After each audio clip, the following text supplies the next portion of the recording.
باب الاغتباط في العلم والحکمہ. امام بخاری رحمت الله علیه باب دی په دې خبره کې چې غیبته کول په علم کې او په حکمت کې، چې حکمت د دې علم معنا ده، یعنی علم او حکمت یو شی. نو په علم او په حکمت کې غیبته کول دا امر شرعي دی او دا جایز دی. او دې معنا دا ده چې الله دله دې څنګه علم ورکړی دی، څنګه حکمت ورکړی دی، داسې مال امراد خدای دې چې څنګه په دې علم باندې او په حکمت باندې دین کار کوي چې الله داسې کار پې زه مو کوم. دې ته وایي اغتباط، دې ته وایي غفتا. دا د دې دا صورت د حسد په شانتې راځي، خدا جایز دی او حسد حرام دی. حسد دې ته وایي چې الله دله دې څنګه مال ورکړی دی، دولت ورکړی دی، دا د ده نه والي او مال یې راکړي، دا حرام دی. دله دې څنګه علم ورکړی، دا د نه والي دا مال یې راکړي. دله یې څونه نیک شهرت ورکړی، دا د نه والي مال یې راکړي. دا حرام عمل دی. او غبطه دا جائز دی. وقال عمر رضی اللہ تعالی عنہ، حضرت عمر رضی اللہ تعالی عنہ به فرمایل چې تفقهوا قبل ان تسودوا، تاسو ځان ماهرین د قرآن او سنت ساز کئ قبل ان تسودوا، پخوا د هغې نه چې تاسو سرداران ساز شئ، او پخوا د هغې نه چې تاسو مشران ساز شئ، منصبدار ساز شئ. د هغې نه مخکې فقاهت حاصل کړئ، ځکه چې تاسو ته سیادت میلاو شو، نو تا په سر باندې ډېر لویه بوج راغی، نو د هغې لپاره به د علم ضرورت وي، د هغې لپاره به د علم ضرورت وي. نو تاسو د مخکې نه فقاهت حاصل کئ چې لا سرداران شوي نه وي، ځکه چې سرداران شئ نو تاسو ته به بیا فرصت نه وي چې تاسو بیا علم حاصل کړئ. دا یو شو. قال ابو عبدالله، وای امام بخاری رحمت الله علیه دا پرې وجلې وی کنه،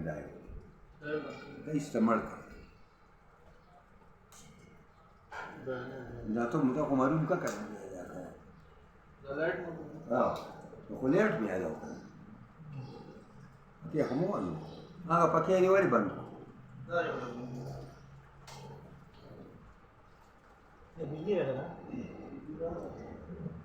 قال ابو عبد الله، واي امام بخاري رحمت الله عليه، وبعد ان تصودوا،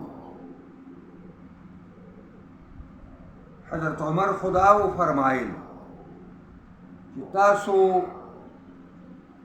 علم حاصل کئ د قرآن او سنت په خوار دینا چې سرداران ساز شي او مشران ساز شي.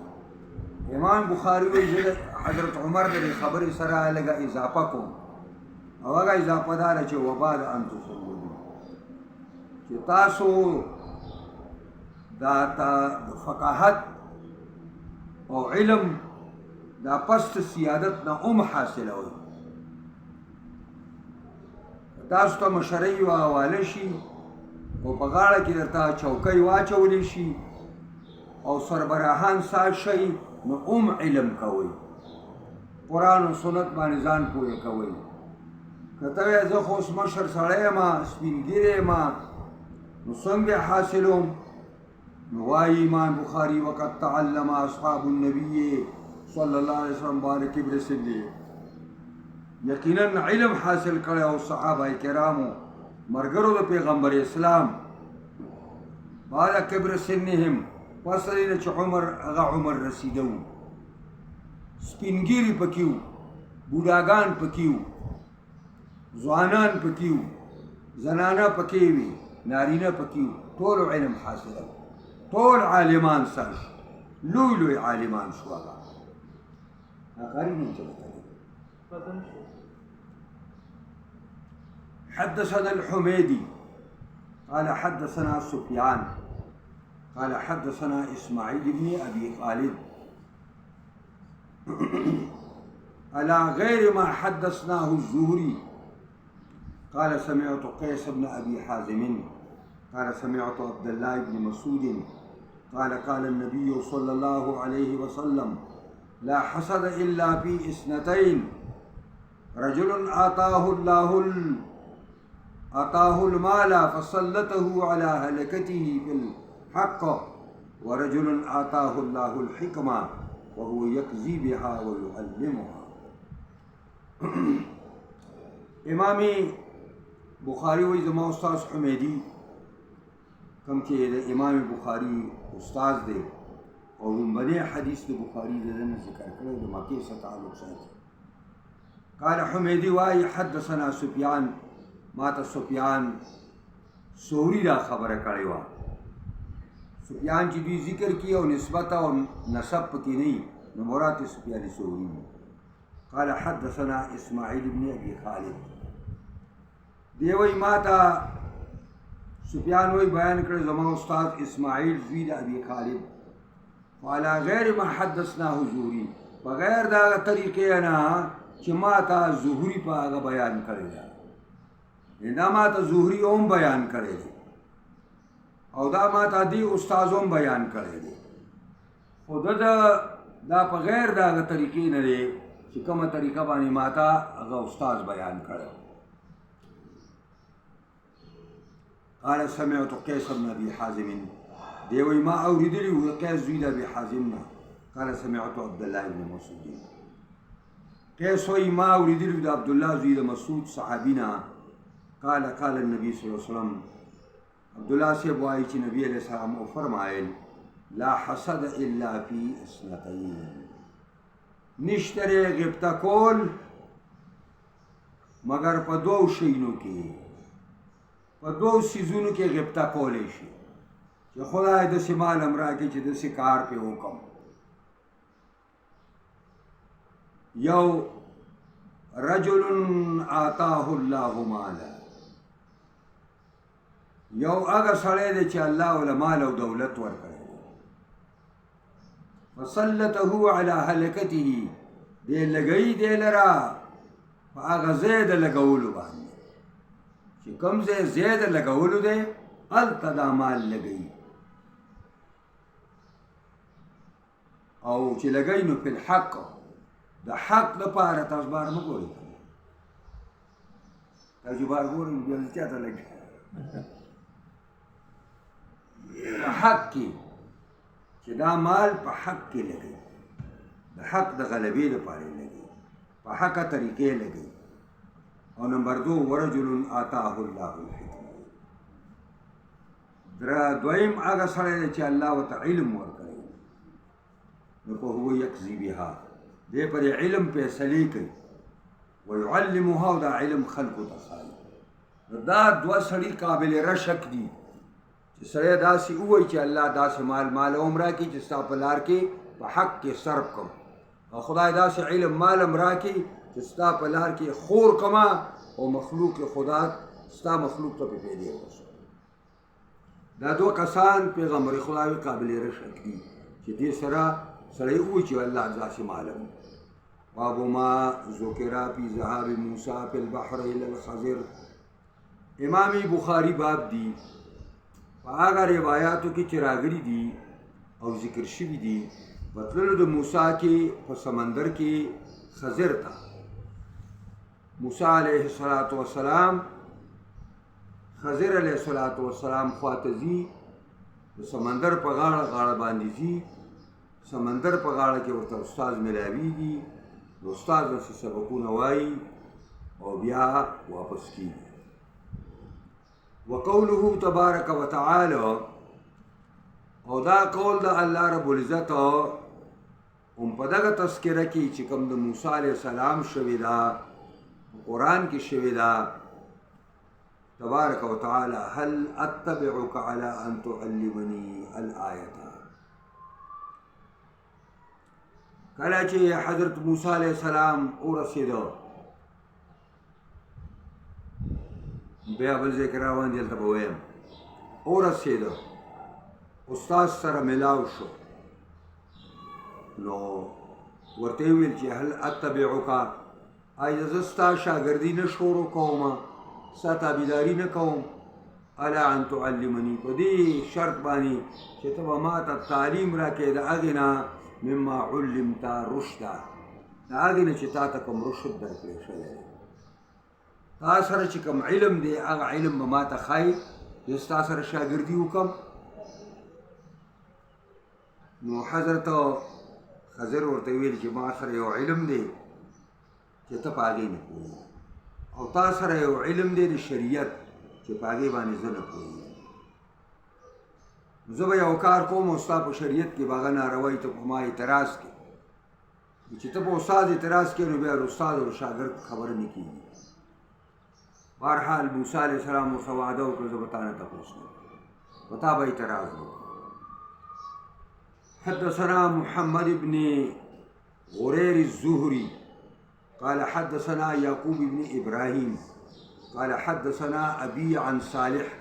يعني ابن كيسان عن ابن شهاب حدثه أن عبيد الله بن عبد الله بن مسعود أخبره عن ابن عباس إنه شان داره تمارا هوا جغلا واچول عبد الله وحر بن قيس ابن حسن الفزاري او حر ابن قیس چې هغه زوی د حسن دی او فزاري قبیلې والا دی او دی عبدالله او دی حر دا جګړه چې واچوله دواړه صحابه دي دا فی صاحب موسی په هغه ملګري د موسی کې چې موسی علیه السلام د کم شخصیت ورته الله وویل چې ستا نه لوی عالم شته دی په مجمع البحرین کې. نو موسی علیہ السلام فوراً ویل الله ما ته لار وښایه چې زه لاړ شم او زه دا علم حاصل کړم. امام بخاري دلته دا واقعه دې دپاره ذکر کړی چې علم مطلوب د مؤمن دی. ته موسی علیہ السلام سره د تورات ټول علم دی او د هغې باوجود چې الله ورته وویل چې خضر سره یو علم دی تا څه نشته ویل ما ته لار وښایه چې لاړ شم هغه علم ته زده قال ابن عباس هو خضر. عبد الله بن عباس الله خضر علیہ السلام دی او دا قال ابن عباس هو خضر ومر بهما ابي بن كعب په دې دواړو باندې صحابو باندې ابي بن كعب رضی الله عنه تیر شو. فدعاه ابن عباس عبد الله سے ورته کو چې ابي دلته راشه. وقال عبد الله وی انی تماریت انا وصاحبی هذا بصاحب موسی جګړه چولی د ما او زما دی ملګري چې دا دی په صاحب د موسی هغې کې سأل موسی السبیل الی لقیه چې غوښتې وه موسی علیه السلام د الله نه لاره ملاقات د هغه ته. هل سمعت النبي يذكر شانه در پیغمبر خدا نه څه اورېدلي دي چې هغې کې د صاحب موسی بیان کړی؟ قال نعم. هغه ویل او سمعت النبي صلی الله علیه وسلم یقول ما د نبي علیه السلام نه اورېدلي وي او فرمایلي بینما موسی فی ملأ من بني اسرائیل ناڅاپه موسی موجود دی په یو جماعت کې د بني اسرائیلو نه اذ جاءه رجل یو سړی ورته راغی نوم یې معلوم نه دی. وقال هل تعلم احدا اعلم منك آیا هل تعلم احدا آیا ته پیژنې یو تن اعلم منك چې هغه تا نه ډېر لوی عالمي؟ قال موسی لا. موسی علیه السلام ما ته نه دی معلوم ځکه زه د الله پیغمبر یم او د تورات علم یې راله راکړی. خدا خبره الله ته پسندیده نه شوه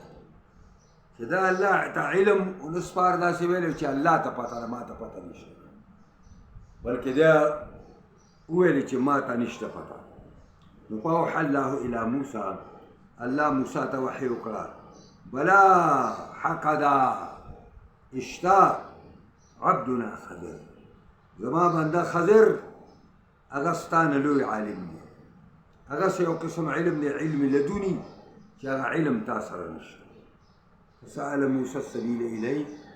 سوال کو موسی علیہ السلام د لارې دغه استاد ته چې ربه ما ته لار وښایه د مدرسې چې د هغه مدرسه کوم ځای کې ده چې زه لاړ شم او دا سبق ترې ووایو. فجعل الله له الحوت آیة، پس وګرځوله الله پاک د موسی دپاره مایې نښه چې ته ځان سره یو مایې واله په توشدان کې، دا چې کله تا ورک کړو دلته به ستا استاد ستا ته میلاو شي.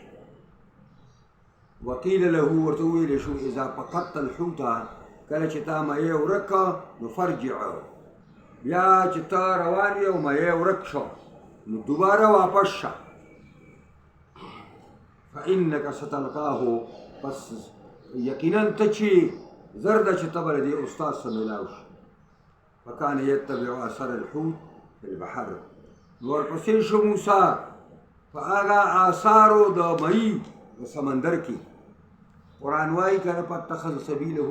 فی البحر عجبا، چې مئی ونیوله لار په دې سمندر کې ناشنا، چې مئی روان دی نو شاته ورپسې دا اوبه مایه کېږي لکه په اور کې سوړه سازېږي، داسې روان.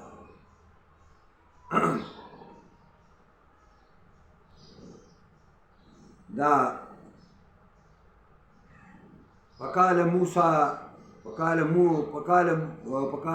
لموسى فتاه، ویلی موسی علیہ السلام ته خپل ځوان شاګرد چې کله موسی علیہ السلام ورته وویل چې آتنا غداءنا لقد لقینا من سفرنا هذا نصبا،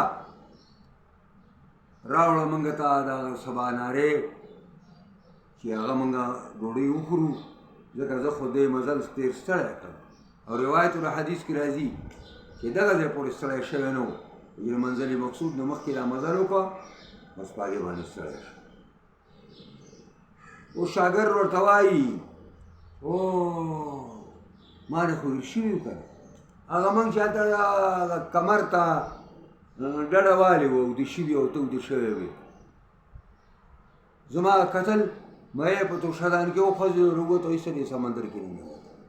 او شاته ورپسې سورل پاتې شوی. نو تا ما ته ویل ولې نه وما انسانیه الا الشیطان، دا ما نه شیطان هېر کړي دي، شیطان ته مې هېر کړي چې تا ته زه الو یم. نو ارأیت، ځوان وایي یوشع ابن نون، ارأیت یعنی اخبرني، ته ماله خبر نه راکوي، زه تا نه خبروم، ما ته نه ګورې. اذ اوینا الی صخرتې، کله چې موږ ټیکانه ونیوله هغه ګټ ته، فإني نسیت الحوت، ما نه د مئی کارکردګي ایره شوه. وما انسانیه الا الشیطان، او دا نه ده ایره کړې ما نه مګر شیطان رانه ایره کړې ده، ان اذکره، چې زه دا خبره تا ته ذکر کړم. حضرت موسی ورته وایي ذلک ما کنا نبغي، الله بنده دا خو مغه ځای و چې موږ طلبو، زما استاد چې خو مالته به میلاوېږي. فارتدا علی آثارهما قصصا، واپس شو دوه استاد او شاګرد موسی علیہ السلام او یوشع ابن نون په خپل نقش قدم باندې یقصان قصصا، قص کوي خپل نقش قدم لره، داسې د سمندر په غاړه روان دي، هلکه په دې ځای تلي په دې ځای تلي په دې ځای تلي او را روان دي. چې راله ووجدا خضرا، ویموند خضر علیه السلام، نو فکان من شانهما، در شان د خضر او د موسی نه هغه چې قرآن ذکر کړي، هغه چې الله ذکر کړي په خپل کتاب کې، نوره پوره واقعه په قرآن کې په خپله موجوده ده. اوس یو ساعت پس ورته بیا وایي بخاري ښه دا خو یې په دې کې راکړه چې علم د مؤمن مطلوب دی. علم د موسی علیه السلام سره د تورات علم دی، چې الله ورته ویل ستا نه په مجمع البحرین کې زما یو بنده دی، هغه څه یو علم دی تا سره نشته، الله راته وښایه د ملاقات لار راته مهیا کا چې لاړ شم او دغه نه رازده باب قول النبي صلى الله عليه وسلم اللهم علمه الكتاب. امام بخاری جون کی کتاب العلم شروع کړی دی او په دې کې یو باب دی. نو امام بخاری وی په تشریح او تفصیل د دې قول د پیغمبر اسلام کې چې حضرت عبدالله زوی عباس ته دعا کړې اللهم علمه الكتاب. عبدالله وی د ترزوی دی وی زه یو ځل غیږ کې ونیولم او ما یې زور راکاو او دعا یې وکړه چې اللهم علمه الكتاب، خدای دې ته د خپل کتاب علم ورکړي. او دا دعا داسې په عبدالله پورې انخته ده چې عبدالله نعمت ترجمان للقرآن لقب دی، نعمت ترجمان للقرآن او حبر الامه د دې امت سمندر دی د علم. او دا روایت که به تاسو له راشي یو ځل نبي علیه السلام باتروم ته ننوتی دی چې راووته مخې ته لوټه پرته ده، دا چا ایښې ده؟ پته ولګه دا عبدالله ایښې ده. اللهم فقهه فی الدین، خدای دین کې ولا مهارت ورکړي. دا نو دا دعا چې سړی خپلو کشرانو ته کولی شي چې الله دې په قرآن او سنت کې دې له مهارت ورکړي. حدثنا ابو معمر قال حدثنا عبد الوارث قال حدثنا خالد عن اکرمہ عن ابن عباس قال زمنی رسول الله صلی الله علیه وسلم غیږ کې کلک کمال نبی کریمه وقال وی اللهم علمه الكتاب، خدای دې ته تعلیم د کتاب ورکړي. او دعا یې بس الله قبول کړې وه ځکه لأنه کان رئیس المفسرین، ټولو مفسرینو سردار دی، رئیس دی. باب متى يصح سماع الصغير. امام بخاری باب دی چونکہ علم کی باب کتاب دی نو باب دی په دې چې کله صحیح کېږي سماع د صغیر، د وړوکي سماع به کله درست دی. ځکه دا خو د احادیثو مسله ده او د تحمل الحدیث مسلې دي. نو چې یو ماشومه څونه مودې ته ورسېږي او هغه د مشرانو نه خبره واوري نو هغه به منظوره وي، دی به اهل د سماع کلی. نو اوس د هغې بیان کوو. حدثنا اسماعیل قال حدثنا مالک عن ابن شهاب عن عبید الله بن عبد الله بن عتبہ عن عبد الله بن عباس قال اقبلت راكبا على حمار اتان، اقبلت زرع لما سور ما په خر باندې، یعنی حمار اتان یعنی په خرې باندې زمونږ یو خره وه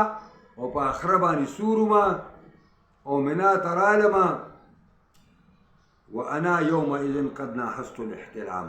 او په دغه ورځو کې زه بلوغ ته نږدې وم، یعنی بالغ نه وم. ورسول الله صلی الله علیه وسلم یصلی بمنا الی غیر جدار، او نبی علیہ السلام په منا کې مونځ کوي خلکو ته او مخې ته چوتره نشته، مخې ته دیوال نشته. ومررت بین یدی بعض صف، زه تیر شوم په مخ د بعض صف کې وارسلت الاتانا ترتعو، او پرې مې ښودله چې کوم دی خرې لره چې هغه سړېدله او دخلت په صف، زه په صف کې دننه شوم. نو فلم ينکر ذلك علی، نبی علیہ السلام ما باندې دا خبره بده ونه ګڼله. نو خبره زمونږ دا ده چې مونږ دا ثابتوله چې سماع د صبي به کله معتبرې،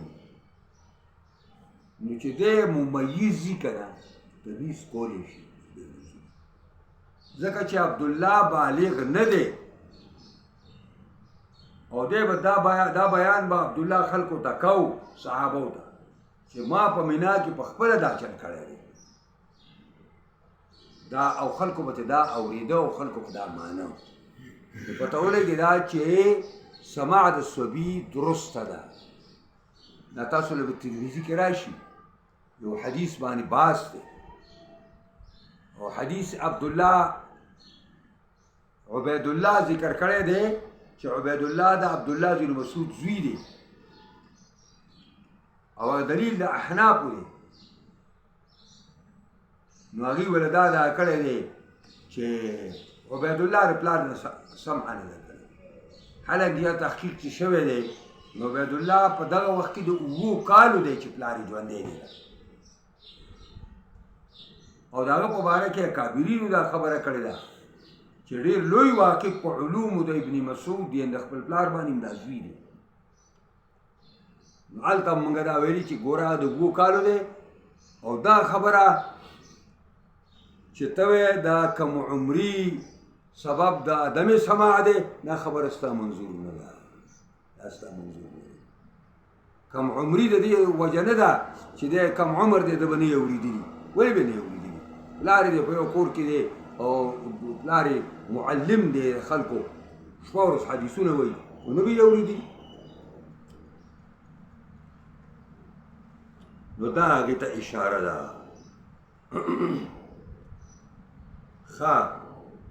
نو حدثنا محمد بن يوسف قال حدثنا أبو مسهر قال حدثني محمد بن حرب قال حدثنا الزبيدي عن الزهري عن محمود بن الربيع قال عقلت من النبي صلى الله عليه وسلم مجة مجها في وجهي نبي عليه السلام تمعلوم دا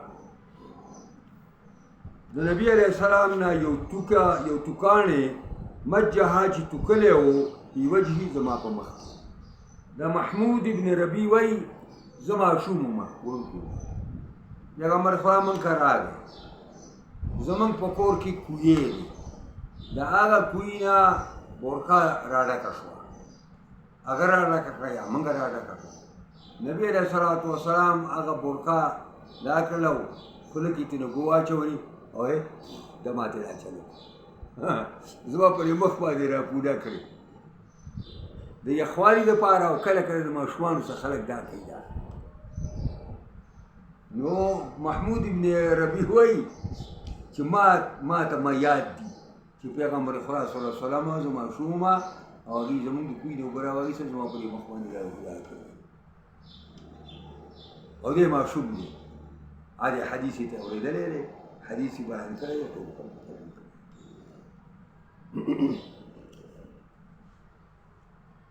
بخاري کې خو یوازې حدیثونه نه دي کنه چې د حدیث ترجمه وکړي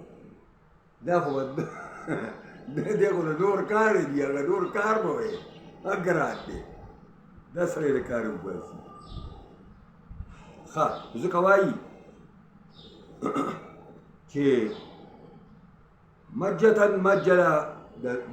توکانې شي توکل د اوبو مجها چې توکلې وه دې له نبي علیه السلام زما پرې مخکې وانا ابن 5 سنین او زه د 5 کالو وم او من دلوین د هغه بوکې نه چې زمونږ په کور کې زمونږ د کور د کوی بوکه باب الخروج فی طلب العلم امام بخاری باب دی چې وتل په طلب د علم کې لکه تاسو چې سار روزئ نو دا یو باب امام بخاری دی او بیا د موسی علیه السلام قصه درته پکې ذکر کوي اوس تاسو وویله باب الخروج فی طلب العلم ورحل جابر بن عبد الله مسیرة شهر الى عبد الله بن انیس فی حدیث واحد کوچ کړی جابر بن عبد الله صحابي مسیرة شهر د یو میاشتې په مزل باندې عبد الله ابن انیس رضی الله تعالی عنه تا په یو حدیث سے حضرت جابر ابن عبد الله ته چوغلی چې اونه دغه چې کوم دی دا فلانه صحابي چې دی دا هغه سره یو حدیث او د دې دواړو ځایونو په منځ کې د یو میاشتې مسافت دا یو حدیث لپاره جابر رضی الله عنه را روان شو او د عبد الله زوی د انیس خواته راغی او هغه حدیث یې ترې واورېد دا یو زمانه وه چې علم دومره خوږ او خلق په علم پسې په یو حدیث پسې به دا یې روایاتو کې راځي چې شعبي یو امام دی هغه یو خپل حدیث ته وایي دی بخاري کې به راشي راشي علم دله درکوه د دې نه په کم کې به خلک د یو میاشتې په مزل باندې ته راشه چې تاله دا علم درکم بغیر د څه عوض نه هېڅ عوض درنه نه غواړم راشه علم حدثنا ابو القاسم خالد بن حلي قاضي وحمص خليا قاضي وحمص چې دا حمص یوه خاریه ده په شام کې قال حدثنا محمد بن حرب قال الأوزاعي أخبرنا الزهري عن عبيد الله بن عبد الله بن عتبة بن مسعود عن ابن عباس أنه تمارى هو وحر بن قيس بن حسن الفزاري اسمه لك في صاحب موسى فمر بهما أبي بن كعب وحر أو عبد الله بن تيرشا أبي بن كعب رضي الله عنه فدعاه ابن عباس عبد الله ورتاوازكو جدل تراشد فقال إني تماريت أنا وصاحبي جګړه چولې د ما او زما د ملګري حره هذا چې دا دی په صاحب موسی هغه ملګري د موسی هغه کې سأل السبيل إلى لقيه چې تپوس سوال کړی موسی د الله نه هغه ملاقات د لارې هغه ملاقات په دغه استاد ته هل سمعت رسول الله صلی الله علیه وسلم یذکر شانه اوس موږ ویو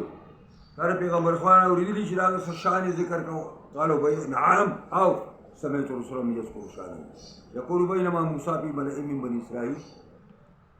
نه صاحب د موسی په یو جماعت کې د بني اسرائیلو جاءه رجل سړی ورته راغی فقال هل تعلم احدا اعلم منك تا ته یو سړی معلوم دی ستا پر ملګرو کې چې تا نه زیات عالم قال موسی لا فاوحى الله الى موسی الله وحي موسی ته وکړه ورته ویل چې بلا عبدنا خبير انا زما په بندګانو کې لوی عالم شته چې هغه خضر دی ته ځان پوهه کړه او دا خبره الله تعالی پسند هم نه شوه چې دا د څه ولي ویلي او علم الله تعالی نه ده نو وی وجعل الله له الحوت آیة وګرځاوه الله تعالی د موسی لپاره مایې نښه چې دغه ستا نښه شوه دا مایه چې تا نه کله تا ورک کړه دقلته استاذ ګوره وقیل له ورته ویل شي اذا فقدت الحوت کله چې ته مایه ورک کړې نو فرجع واپس شه تا نه به ځای شاته پاتې شوی فانک ستلقاه پس یقینا خامخا ته به میلاو شي ستا سره وکان موسی یتبع اثر الحوت بالبحر نو شه موسی تابع د خپل نقش قدم او دا د نقش قدم د مئی په سمندر کې وقال فتا موسی لموسی ویلې هغه ځوان د موسی یوشع بن نون موسی ته کله چې ته د سبا نارې وغوښته ارأیت اذا وینا الى الصخره فاني نسيت الحوت وما انسانيه الا الشيطان ان اذكره قال موسی ذلك ما كنا نبغي